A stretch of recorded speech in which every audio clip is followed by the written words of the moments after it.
จ้าขอให้เสียงเพลงเป็นที่ถวายเกียรติแด่พระองค์ Thank you, God. This song praise to you. ต่อไปขอพี่น้องร่วมจิตร่วมใจอธิษฐาน Now let's all pray together. สรรเสริญและขอบพระคุณพระบิดาเจ้า Thank you, God. ผู้ทรงเป็นพระเจ้าของพวกลูก You are our God, ทั้งเบื้องต้นเบื้องปลาย beginning to the end. ลูกขอบพระคุณพระองค์ในวันนี้ Give you thanks today. ขอบพระคุณสำหรับชีวิตลมหายใจที่พระองค์มอบให้พวกลูก Thank you for this love, life, และขอบพระคุณสำหรับพระคำของพระองค์ and give thanks for the special word ที่ผ่านอาจารย์เพลง that come from Pastor Payne. ขอให้พวกลูกได้นำไปใช้ในชีวิตประจำวันให้ถูกต้องตามน้ำพระทัยของพระองค์ Let us use it in our everyday life according to your will,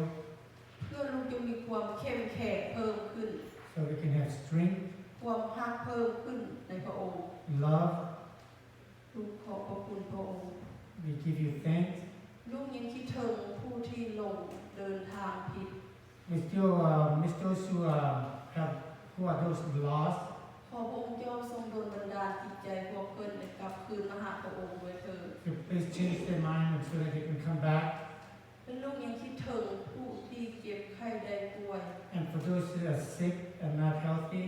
ขอพระองค์เจ้าทรงสถิตนำพาปิ้นปัวเดียวยารักษาทุกคน please heal them ในพระนามของพระเยซูคริสต์เจ้าเฮ็ด in ได้ทุกสิ่ง Jesus' ทุกอย่าง name. That you can do anything. พวกลูกขอบพระคุณ We give you thanks ทุกสิ่งทุกอย่างในพระนามพระเยซูคริสต์เจ้า for everything in Jesus' name. เอเมน Amen.